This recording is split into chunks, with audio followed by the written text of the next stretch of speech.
Okay guys, I'm gonna start it up and rev it up and hold it there for a while. See what it does.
As y'all could hear, I don't really think it's the flex plate.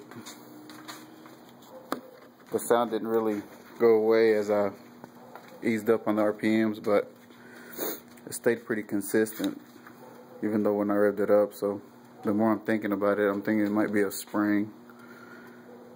But if any of you guys got any better ideas or any